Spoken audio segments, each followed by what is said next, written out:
Welcome, everybody. I'm Richard Krause. This is Entertainment is Broken, and this, It's Sarah Hanlon. Welcome. Thank you for welcome. watching and listening. And be sure to smash that subscribe button. I never say that, always wanted to. Now I'll never say it again I because it seems liked like a it. silly thing to say. I like it. So, lots going on in the world this week. Amazon MGM just spent $75 million on a documentary where the subject had total editorial control and the director hadn't had a hit in a decade. It's making millions at the box office while holding a 7% rating on Rotten Tomatoes. And are we calling it a movie? Because today we're talking about the world's most expensive Instagram reel, also known as the Melania documentary, which will also lead into a discussion about the truth in documentaries and why celebrities have become their own spin doctors. Let's get into it.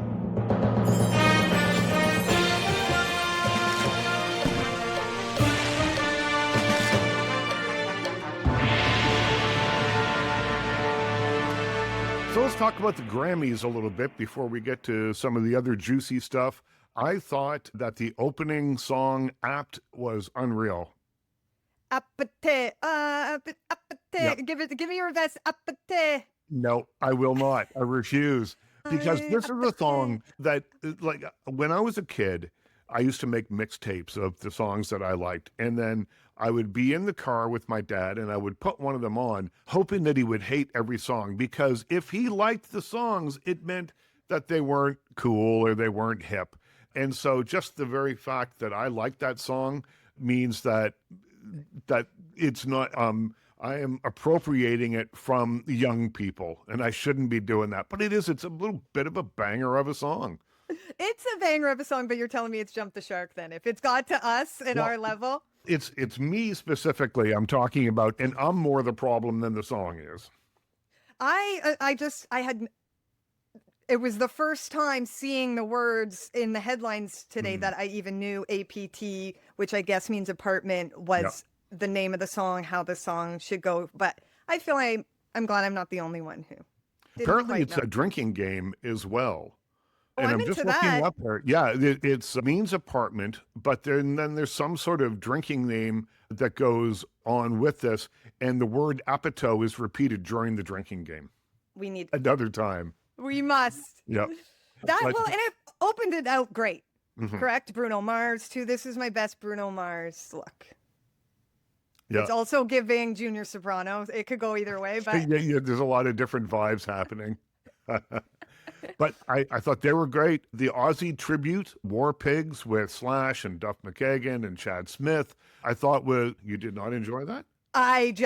it was a lot emotionally. Okay. Seeing Mm. his family there, I was weeping. It obviously incredible. Enjoyed it, but that was just Yeah, emotion. I thought though, and here's where maybe I become the bad guy a little bit, that the in memoriam thing went on for a really long time.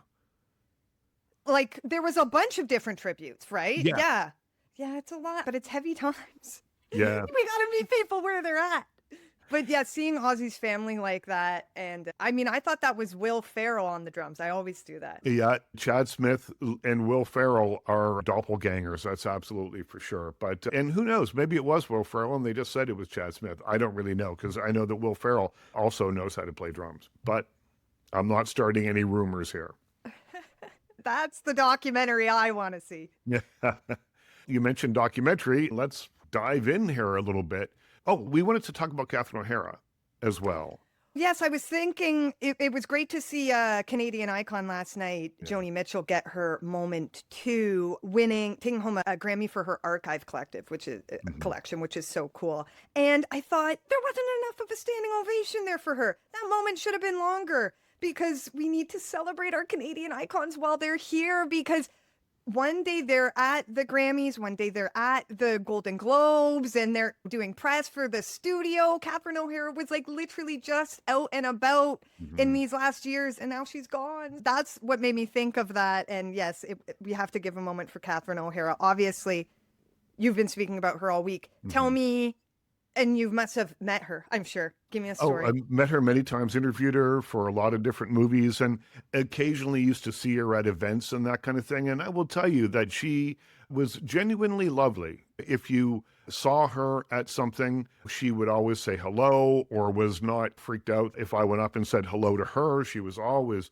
really, really just nice and just genius level talent. Think about the characters over the years, going back to SCTV and her impersonations of Lucille Ball and Meryl Streep and everyone on that show that were defining of that particular show and really helped create a new kind of vibe for sketch comedy on television. And then you think about Delia Dietz and Beetlejuice, and you think about A favorite character, one of my favorite yeah, characters of all time. and Like you, as women don't get to be weird and mean yeah, that very often. And because she is so adorable, I feel like she got away with it on this extra level. And that changed me as a kid. I was like, yep, you do that. that? And then Kevin's mom in Home Alone and Home Alone 2, and then Moira Rose on Schitt's Creek. Every generation of her career, and a career that spanned 5 decades, had a memorable character in it and someone who was eminently rewatchable. And I think that what I thought over time, thinking about like, why did those characters work so well? And I think it was that as outrageous as they might have been, and they usually involved wild wigs and crazy costumes and that sort of thing, but they were really human at the same time. So they were relatable. They weren't just someone in clown makeup dancing around on a stage. There was something that was deeply human about it. And Michael McKean put out a tweet that said, Catherine's knowledge of humanity was always at the center of her comedy, no matter how absurd the character or loopy the material. She could play heartless because she was warm. She could play brainless because she was brilliant, careless because she truly cared. Everyone loved her and everyone learned from her. And that's what I would been trying to express in the original number of obituaries that I did about her. I couldn't quite put my finger on what it was. And then I saw that tweet. I'm like, oh, that's what it is. Humanity. She brought humanity to all her characters. Literally perfectly stated. That's exactly it. And it shows like the depth and the dynamicism that human beings have. So out of all of those, do you have an all-time fave?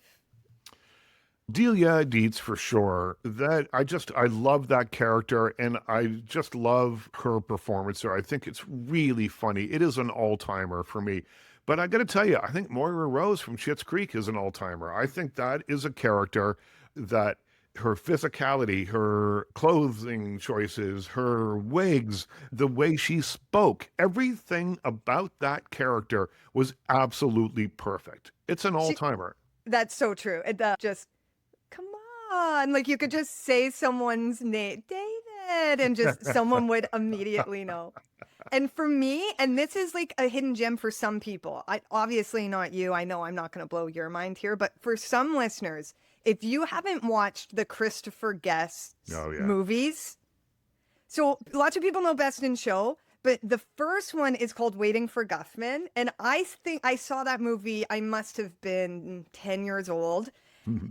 And to me, it will still be. It is one of the funniest pieces of media you will ever see in your entire life. And she is just incredible in all those films. Just like Schitt's Creek, she's like the key to it in my mind. There's a lot of other great stuff, but if it's not her holding it together, it's missing that heart that makes it real. See it, they're mockumentary style films too, which can, keeping us on topic here.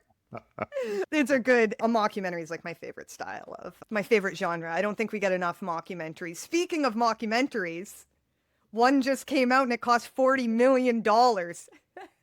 Yeah, we're talking, of course, about the Melania movie, which opened last weekend. Now, in the run-up to this, there was just a lot of press, particularly on social media. If you just watch social media, people were saying, oh, look at this. Here's another seat plan for a theater, and there's no seats sold. And there was a lot of gloating about it. And then it went on to make $7 million. It came in third at the box office underneath Send Help, the Rachel McAdams film, and a movie called Iron Lung, which is a film that was interesting to me. I didn't see it. I haven't seen it, but it's made by YouTuber Markiplier. I think that's how you say his name. Markiplier? I don't know. But he made a film called Iron Lung and got it out, and it opened to $21 million at the worldwide box office. So that's pretty cool. But to That is have, very cool. yeah, I'm but going to to check that have out. a film like Melania, a documentary, play in theaters on the big screen and make $7 million is that's a lot of money for a documentary. And I was saying in the days and weeks ramping up to this, why are they putting it in theaters? People probably aren't going to go simply because documentaries plus theater is often a tough sell. Why not put it directly on streaming services and beam it right into people's homes? It's an Amazon MGM product, which means that it could go on Amazon Prime, and it will eventually end up there. But I thought it would have had a chance to make a bigger splash had it gone directly to the streamers. But I was wrong, and I think a lot of people were wrong about the appeal of this movie. $7 million for a documentary is no small potatoes. $7 million worth of think pieces. That's all I Yeah, can think. yeah. Everybody wanted to be the first person to say something about it. So they put, or I also, hello, Bezos just bought $6 million worth of tickets or something. Can this be? See, I've not heard any of those things. I don't know. And I'm not going to throw a lot of conjecture around here. People are saying $7 million at the box office on its opening weekend may be good, but the film cost $75 million. So $40 million for the rights and then $35 million to market it. And it's still in the hole a great deal of money. But I'll tell you, the tens of millions of dollars that it's in the hole is the kind of money that, Bezos lights his cigarettes with. He burns those $1 million bills. So I don't think that they're terribly concerned about that. I think that this was an exercise in brand management. I think that it is an exercise in creating the beginnings of a lifestyle brand for Melania Trump that will possibly mean a series on Amazon Prime, who they're working very closely with. And that's what I think this was all about. Get a lot of attention, get it out there, see where it falls, and then I will not be surprised if in a year or two, or maybe even sooner, that there is a lifestyle show with Melania Trump at the helm. I would rather experience an iron lung than have Well, any part of that. When I looked up, because we were talking about the Oscars and we had the list of Oscar nominees and we had all their budgets listed out, so I just had it on hand. Hamnet, Sentimental Value, Secret Agent, you could make 10 for the amount of money that this documentary. yeah. So tell me what the content of the doc is. It So is it's the 20 lifestyle days. Martha Stewart vibes? No, not at all. It is singular. It is the 20 days leading up to Donald Trump's second inauguration. This time last year, or roughly, his inauguration for his second term as president was happening. And I don't know, I don't think that I was aware of how extensive inauguration day is. There's all sorts of dinners and balls and things to go to, plus the swearing in ceremony. There's a lot happening. There's a lot going on. And as First Lady and as someone who is very involved in all this kind of thing, Melania Trump has to, have a number of outfits, and we see her getting fitted and have all that stuff come together. There are decisions to be made about, they literally have gold eggs filled with caviar. Like, how many of those are we putting on the table? How many? There's all these The sorts big of things. decisions. Yeah, and then she meets with several world leaders like Brigitte Macron and talks about some of her pet projects. We see her go to St. Patrick's Cathedral in New York City and light a candle for her late mother.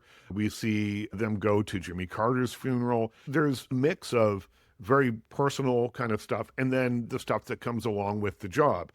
The problem that I had with the movie is, it's deadly boring. It is paced really poorly. I think that there's probably an incredible story in there somewhere. But Brett Ratner, the director, failed to find it or figure out a way to present it. I think that it's so episodic, it just jumps from one thing to another thing, linked together with endless shots of Melania Trump walking while a camera sort of dutifully follows her from behind. And I said in my written review, so much walking, except the movie never goes anywhere. And it really does. It doesn't have any intellectual curiosity about its subject. It doesn't really have a historical perspective. We're talking about something that feels unprecedented. A president who was president once, then he wasn't president, and then he was president again, having a second inauguration. We should have been able to get some sort of historical perspective on that, but instead we see them dance to Glory Hallelujah. We see people slapping one another on the back, or we hear Melania Trump talking about how proud she is to be an American, et cetera, et cetera, et cetera. But there's nothing that ever gets really under the skin of any of it. It just flits about a stone skipping across the water. It skips through these events without actually ever breaking the surface. And that's all I wanted. Show me something that felt real, that felt authentic, that didn't feel like it was scripted and branded. And I would be the first one to say, pretty interesting movie. I learned something here that I didn't know before. As it is, there's nothing in here that you don't already know. I might have learned a few things about how dresses get made, because there's a great deal of talk about that with her designers. But other than that, I learned nothing. And I really thought that this was a great opportunity to show us something. And You know what you need, particularly- Richard? I know exactly what you're looking for. In Real Housewives of New York City, Yeah. there is an episode leading up to Donald Trump's first win. And their two different housewives have two different inauguration or like winning parties. And it's Right. which housewives are going to go to which party. And really, the Clinton girls are very excited. I'm telling you, Richard, this is a slice of time. This is the documentary that it's real. It's giving. You can see the night. It's like starts at 6 p.m. There's excitement in the air, and then things devolve. So that's what you need to see. Oh, so you're telling me Melania is not giving Rush Hour? No, it's not. And you mentioned reality television. I've heard this movie described as reality television in a way, because it does feel branded and scripted and that sort of thing. But it's not that, I don't think, because reality television has a way of amping up the drama and showing us something that we haven't seen before and keeping us interested. And Melania just doesn't have that element to it. Now, it's interesting because it has a 10% critic score on Rotten Tomatoes, but an A cinema score from audiences. And does that mean that A, it's a, quote, preaching to the choir film? Does it mean that the audience scores were inflated by fans of Melania and Donald Trump? Or does it mean that the critics absolutely went in with a closed mind and gave this thing a terrible rating, writing their reviews before they even saw the movie? I don't believe the latter. I think it has something to do more with the two formers. They should have at least called it like the fake house president's wife, something like that, of the United States. What is the difference between a critic score, a Rotten Tomato score, an IMDb score? Where do all the scores? So the Rotten Tomato score is created by the critics. So you have to be accredited to be part of it. And it can take a long time. I know people that have waited years to have their name accepted by Rotten Tomatoes. And then you post your reviews, and you post a number. Mine are out of 5. So, it'd be like, this is a 1 out of 5, which earns it a rotten marker. Or this is a 4 out of 5, which gives it a glossy, plump tomato, a good-looking tomato score. And then what they do is they take the amount of rotten scores, the amount of good scores, the amount of passes, and they just do an algorithm and figure out what percentage that is. Here, it happens to have landed on 10%, which means that 10 out of every 100 critics liked this movie, or liked it well enough. But IMDb, for instance, anyone can vote on that. So it's much more democratic in the sense that I could right now, while we're talking, without any former credentials, just write a review and put it up.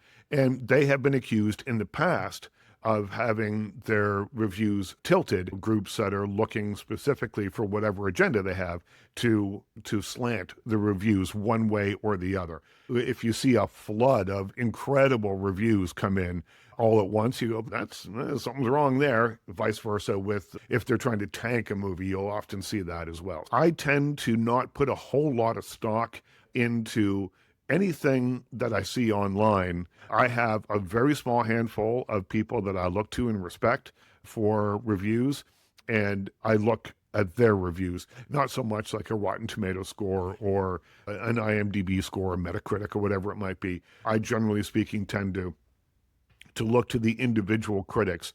And this is what I think people should do. Find someone that you either agree with all the time or that you disagree with all the time and hate read them and enjoy their critics, because that will give you some sense of continuity while you're actually trying to figure out what movies you're going to pay to go see. My friend Andy Herron, he won Big Brother in the States. He lives in Chicago. He'll go on my letterbox and I'll get a text from him. You're just absolutely unhinged movie opinions, because some of these movies that everybody says are amazing, I've absolutely no problem giving like a 1 or a 0. Right. And that leads me to, do you have a letterbox, Richard? I don't have Letterboxd. I have richardkrause.ca, and I have A little more important than letterbox, yeah. and my reviews run on ctvnews.ca, and on television and radio and things, but in print it's mostly those websites. Letterbox is great, and I think again democratizes the system. And sometimes I will look at Letterbox and find just absolutely hilarious reviews and really honest reviews. There's no advantage to anyone over there trying to write something good or bad about a movie. It's just unfiltered honesty, mostly, maybe not entirely, but mostly. And I think that's okay. Art is subjective. Movies are subjective. You like something, I don't like it, vice versa. Doesn't make it a bad movie if I hate it and you like it. It doesn't make it a great movie if that is vice versa. I just think that we should cut one another a little bit of slack when it comes to this kind of thing, because we are so polarized that a movie like the Melania movie, which really, honestly, just for my money, is not a great movie. Right.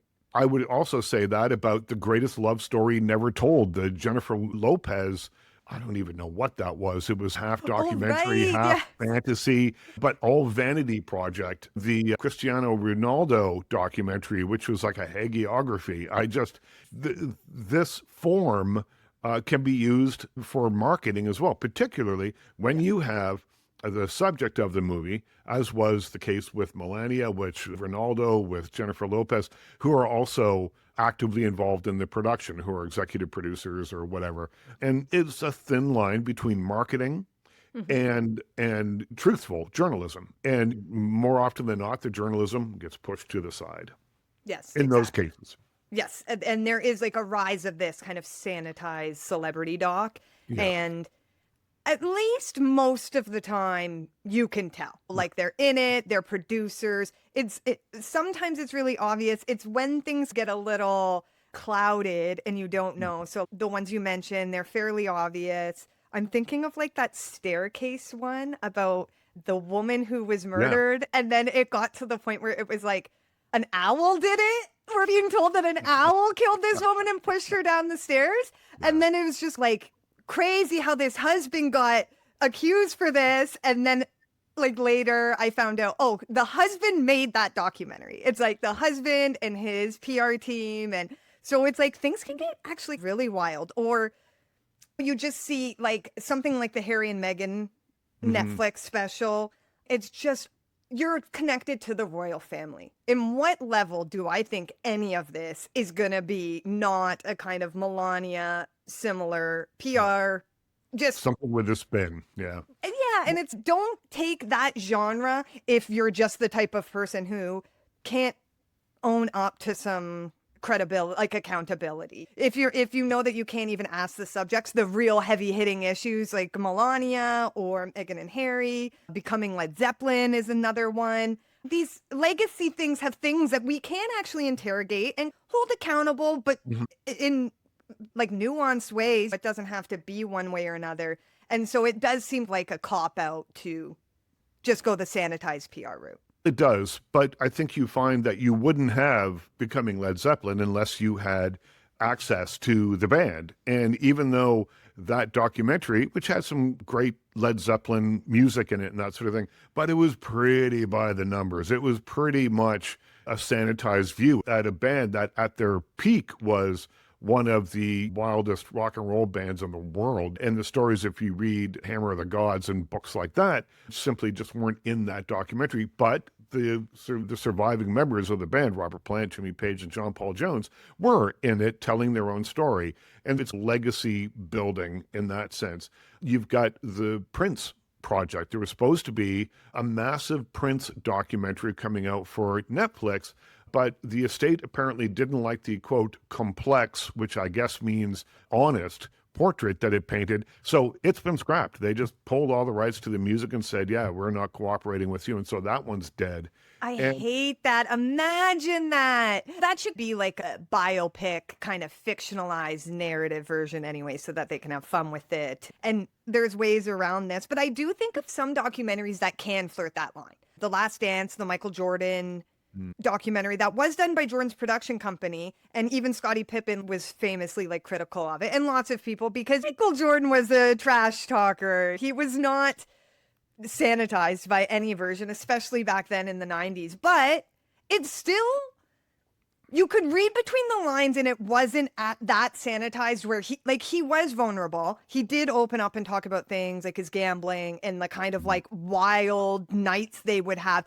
He gave us something. I feel he met us halfway. Or we've talked about the Celine documentary, which still seemed pretty PR-y to me, especially because it comes out like right before her Vegas residency's announced. Right. But until you got to the end of that movie and she talked about the stiff person's disease that she has, and seeing her coping with that was really quite moving, I thought. And that's how, like, I see reality TV function a little bit too. Is yes, there's contrivedness, but the people who do it good find a way to work within those parameters and say, okay, you know what? I'm going to keep things private. I'm not going to, it's not a free for all. And maybe I won't own up to everything, but there are things that I'm willing to comfortable enough to talk about. And the thing is, it's like people think worse things than you're going to say. That's how I played Big Brother. I really played by this mentality of people's minds go to the worst and darkest places. So I might as well tell them the truth, because it's probably actually less bad than if I just leave it up to their imagination. They're willing to go anyway. So I think actually a documentary can be both contrived, and yet all I want is a point of view. In my master's, I learned about kind of ethics of, you don't get to say, I'm not going to have a bias. What you have to say is, here are my biases, and here's where I'm going to work around them. You don't just get to say, no, I'm going to tell you the whole truth and nothing but the truth.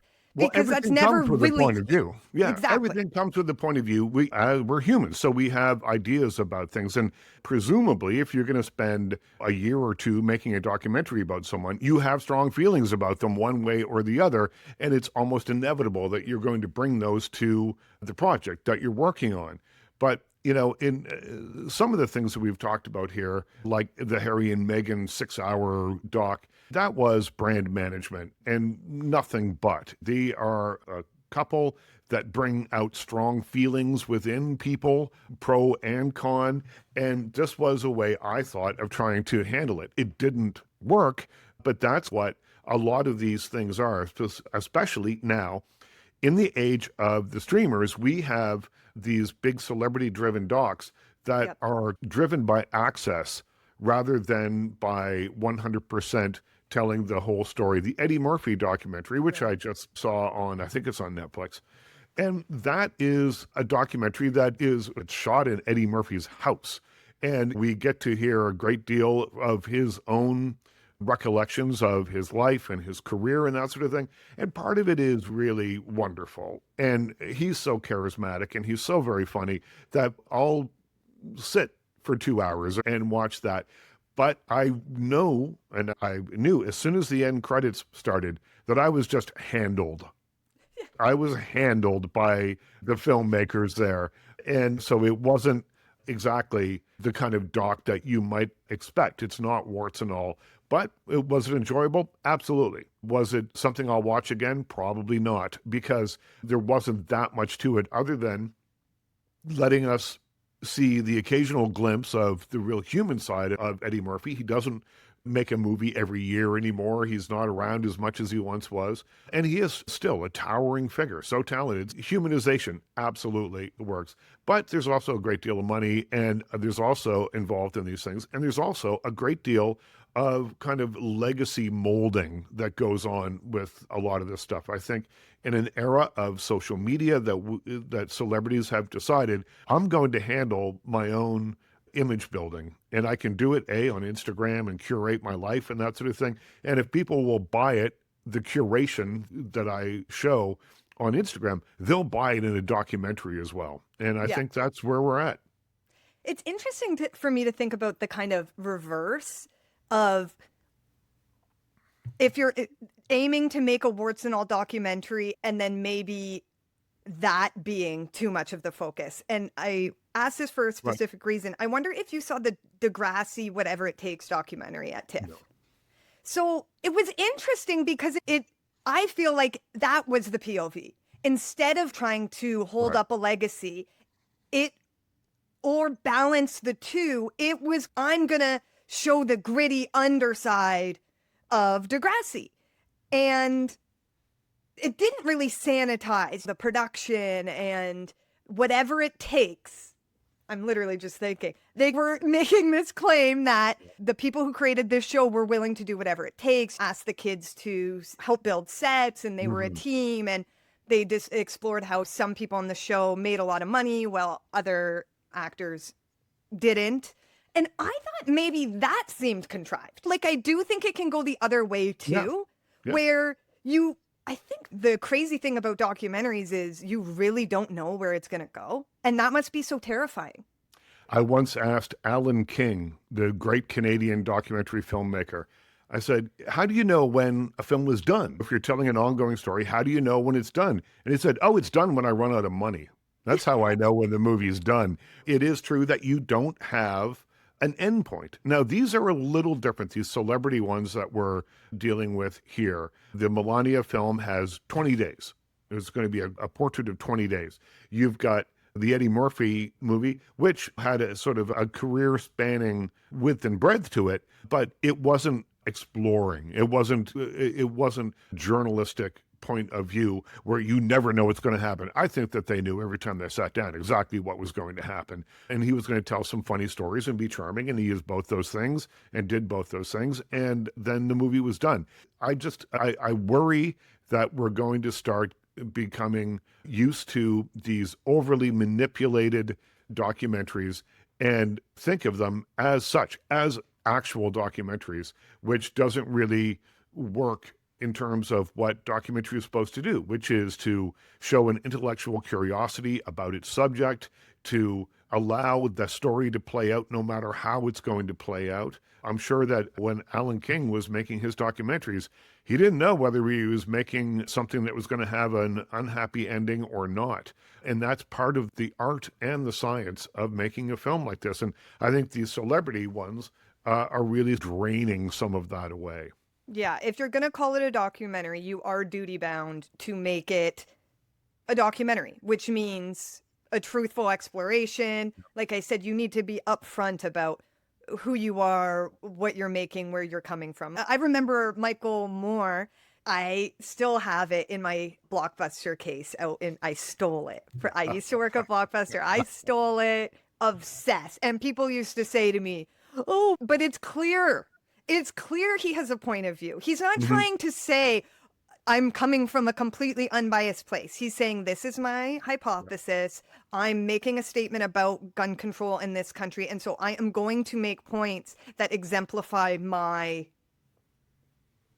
point of view. And so I do think they work too, like you said. Unfortunately, the most unlikable character, the most unethical, unrootable for characters, all they need is screen time. That is just the nature of empathy. And that's the good thing about human beings, is the more you see someone's mind or see someone's thought process, you will empathize with them. And so, yeah, we don't need documentaries just becoming machines to make bad people look better. It's how we got here in the first place and why we're even talking about this chick and her stupid mockumentary in the first place is this idea of normalizing someone. Again, hey, reality TV, I'll admit my faults when we got them, and this was one. And so let's support better documentaries. And this whole conversation made me think not only of the budget, but also some actually like really great documentaries that came out this year that 7 million, even 7 million is too much, guys. Shame on you. Sorry. I gotta do it. But see, you know, we brought up Catherine O'Hara. She's in the John Candy I Like Me documentary, which premiered at TIFF. It was like the opener at TIFF. See that instead. I really liked Orwell 2 + 2 = 5, which is like the anti-Melania documentary. So if you need a palate cleanser, for some reason you did watch the Melania documentary, go see that Raoul Peck documentary instead, or just a follow-up, because it's really good. And I want to see Pee Wee plays himself, because I also feel like does that balance that line we're talking about? It does, because Pee Wee was certainly the main player in that story, Paul Rubens, but he passed away before the film could be finished.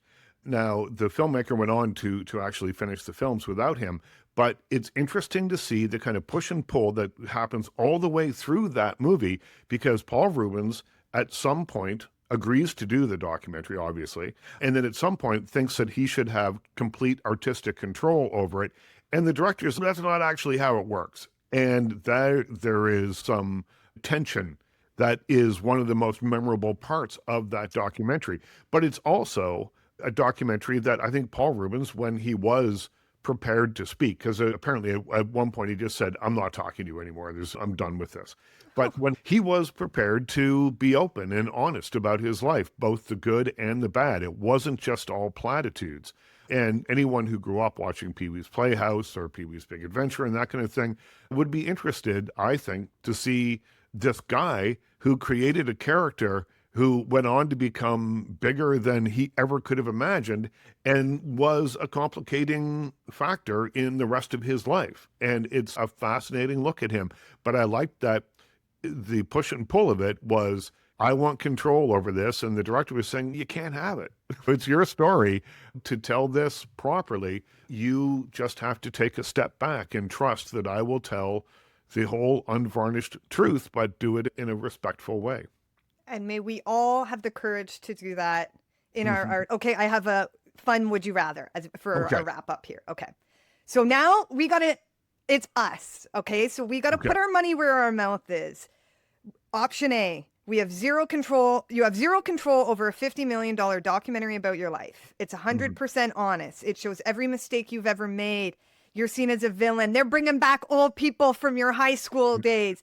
But it wins an Oscar and it's hailed as a masterpiece, okay? Or option B, you have total editorial control. You look like a saint. Your skin is glowing. You're a total hero. Your mom is in it. Everybody's loving up on you. The entire world knows it's a lie, and it gets 0% on Rotten Tomatoes, and you're a laughing stock in your industry. Richard, I think I know what you're picking, but give it to me. You know what? I would not. Let's just stop at you have total editorial control. All the other stuff. You look like a saint. You look great. All that kind of stuff. Listen, I was there once. I don't need to relive all of that stuff. I don't need the editorial control. If someone else wants to poke around and tell the story and then make a movie that gets hailed as a masterpiece, thank you. You will have my humble gratitude, but I'm not going back and reliving every terrible thing that's ever happened to me, because who's got that kind of time? I unfortunately would live for someone to make a documentary about the worst things they think about me and then tell me that's actually why I went on reality TV in the first place. Cheaper than therapy, I imagine. Not if you do it the Melania way, but there's got to be something there. Sarah, pleasure to speak to you. Pleasure to speak to you in these cold and challenging times. One of the best parts of my week always is chatting with you. So thank you so much, Richard.